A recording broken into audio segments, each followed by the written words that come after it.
안녕하세요. 함께하는 교회 김영호 목사입니다. 오늘은 구원론 10번째 시간으로 인간이 구원을 취소시킬 수 있을까요?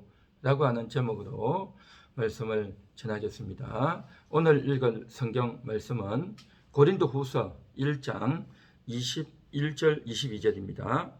우리를 너희와 함께 그리스도 안에서 굳건하게 하시고 우리에게 기름을 부으신 이는 하나님이시니 그가 또한 우리에게 인치시고 보증으로 우리 마음에 성령을 주셨느니라. 아멘. 이제 하나님께서 우리를 굳건하게 하신다.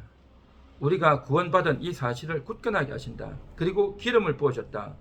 성령의 기름을 부으셔서 우리의 그 구원을 인치고 보증해 주신다. 그래서 성령을 부어주셨다 라고 오늘 본문에서 말씀하고 계십니다. 이 성령님은 우리 속에 들어오셔서 성도와 예수님, 이미 십자가에서 죽어주신 그 예수님을 연합시키는 일을 성령님이 하신다라는 것입니다. 그리고 그 연합이 아주 굳건하게 될 수 있도록 만들어주는 그 역할을 성령님이 하는 거죠.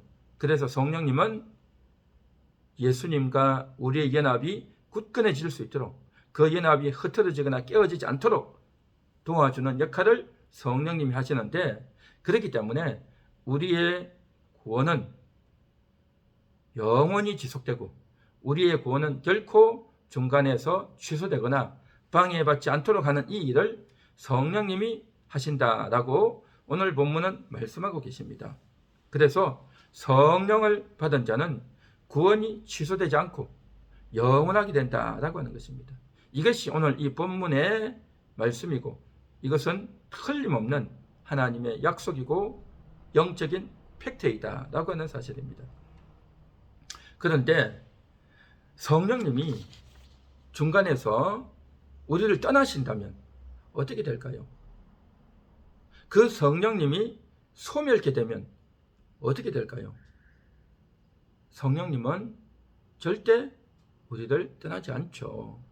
성령님의 능력이, 성령님의 힘이, 성령님의 지혜가 부족하고 딸려서 우리를 구원하지 못하는 그런 일이 있을 수 있을까요? 그런 일은 없겠죠.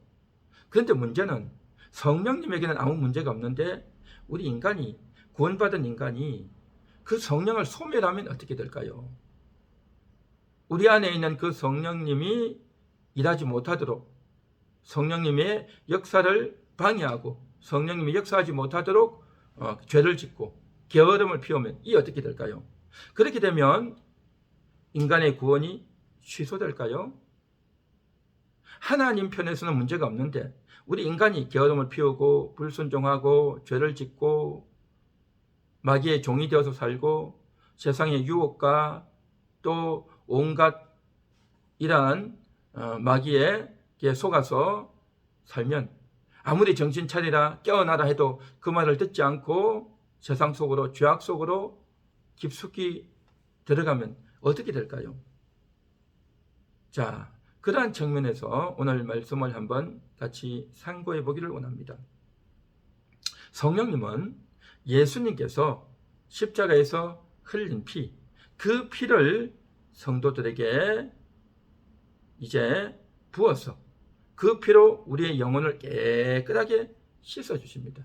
그래서 우리의 영혼이 깨끗해지고 그렇게 깨끗해진 자를 가리켜서 의롭다라고 칭해주시고 또한 그러한 자를 가리켜서 거룩하다, 하나님처럼 너희도 거룩하라 라고 말씀해 주시는 것이죠.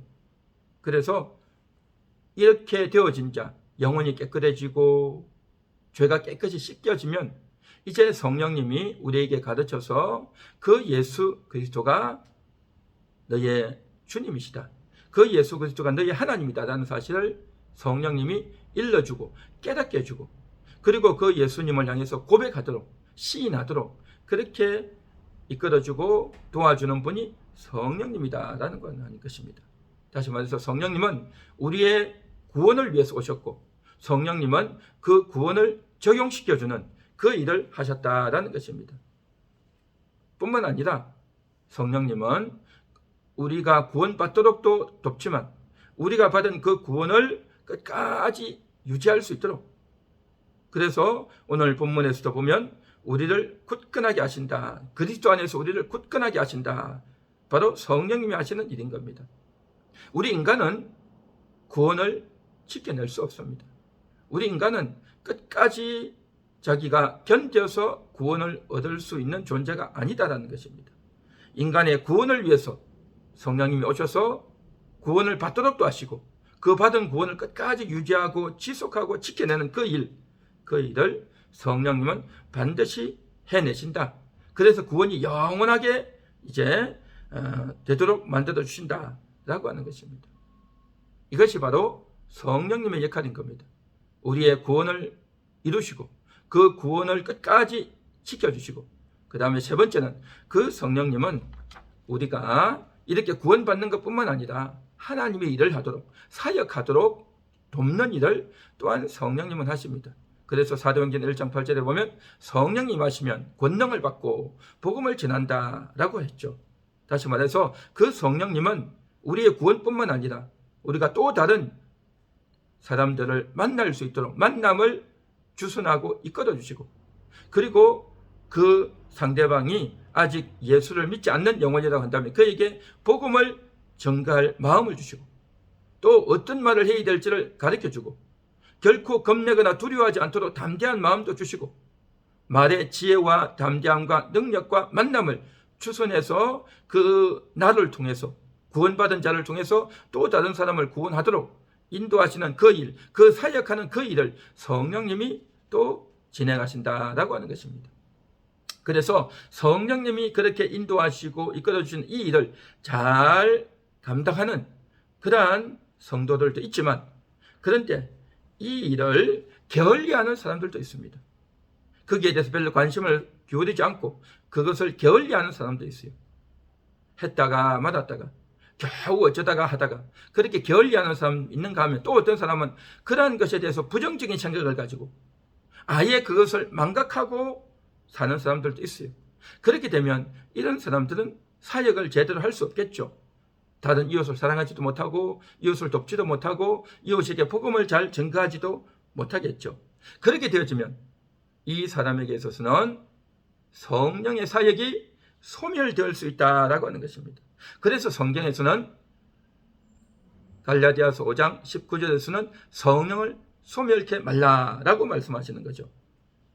이 소멸해지는 이 성령은 어떤 성령이냐? 사역의 성령인 것입니다. 다른 이웃을 돕고 또 그에게 복음을 전가하고 천국의 복음을 전가할 수 있는 힘과 지혜와 능력을 얻어야 되는데 그것이 나타나지가 않을 수가 있다는 것입니다. 구약 성경에서도 마찬가지죠.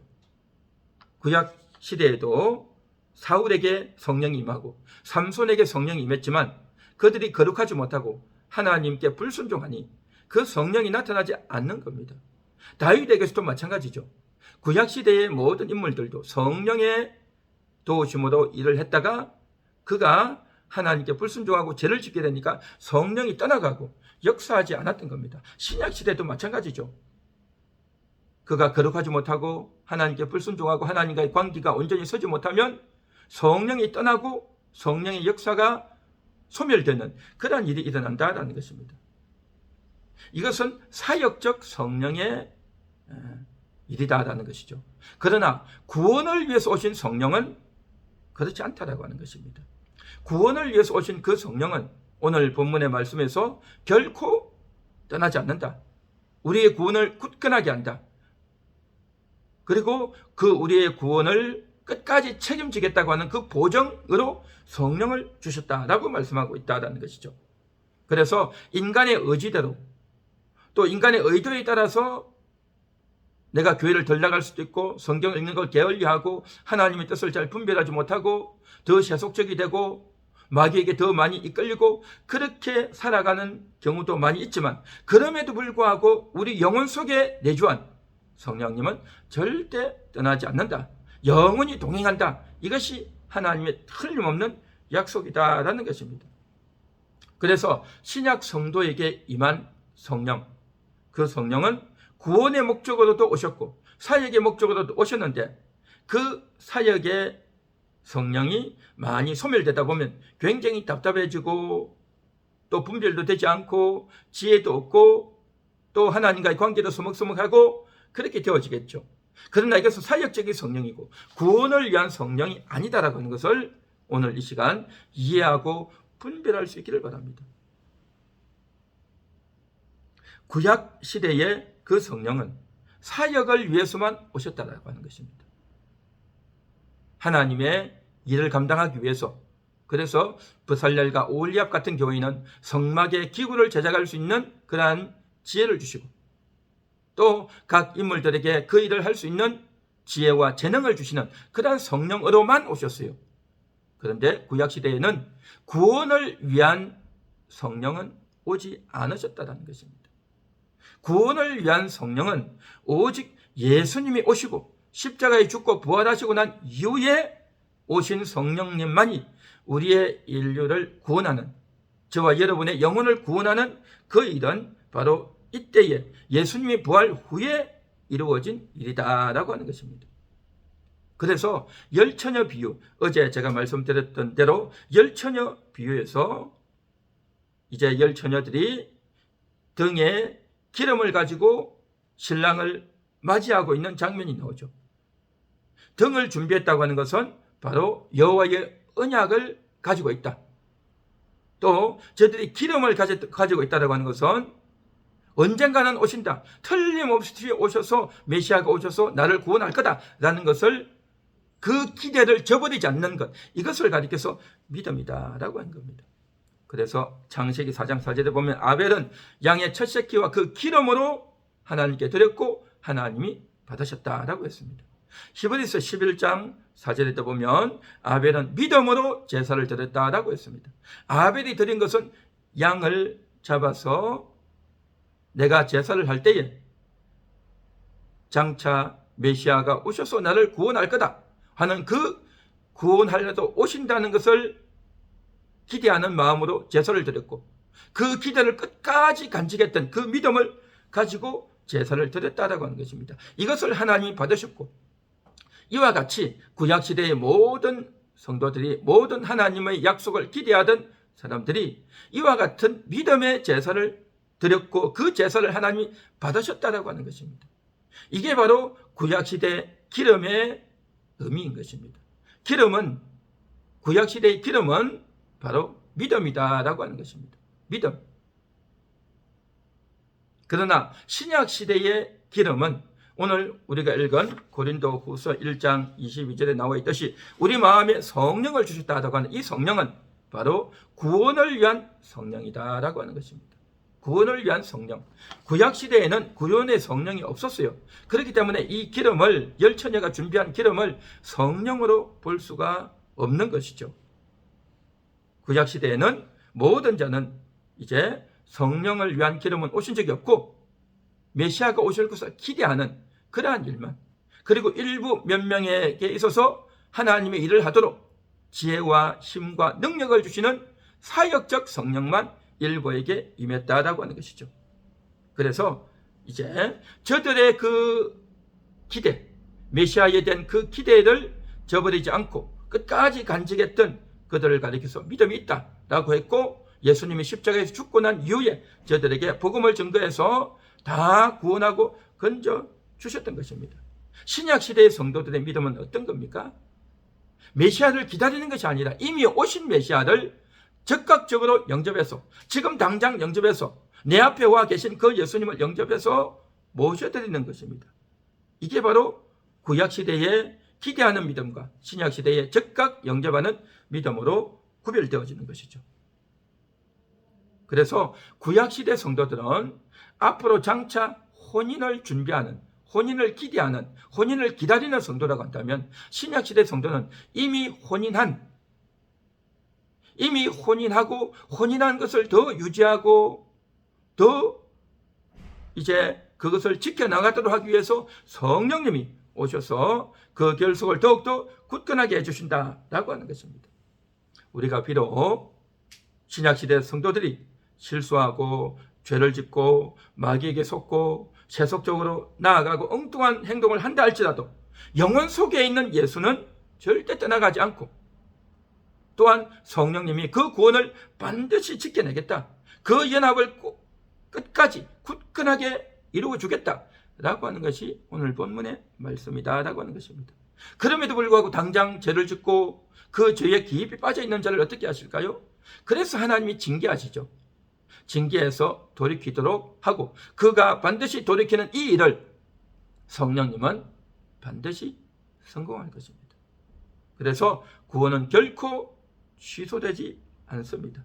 왜냐하면 성령님이 더 세기 때문에 인간의 죄와 마귀보다도 이 세상의 유혹과 향락과 압박보다도 성령님이 더 세고 강하기 때문에 구원은 결코 취소되지 않고 반드시 저와 여러분에게서 이루어질 줄 믿습니다. 기도합니다. 하나님 감사합니다. 우리에게 이 귀한 구원을 주시고 또한 이 구원을 지키기 위해서 우리를 더욱더 굳건하기 위해서 굳건하게 만들어주기 위해서 성령님이 오셨고 날마다 우리를 권고하고 책망하고 이끌어 가시는 줄 믿습니다. 감사합니다. 오늘도 이 사실을 믿으며 성령님과 동행하는 주님과 동행하는 그러한 오늘 하루의 삶이 되게 하옵소서. 예수님의 이름으로 기도합니다. 아멘.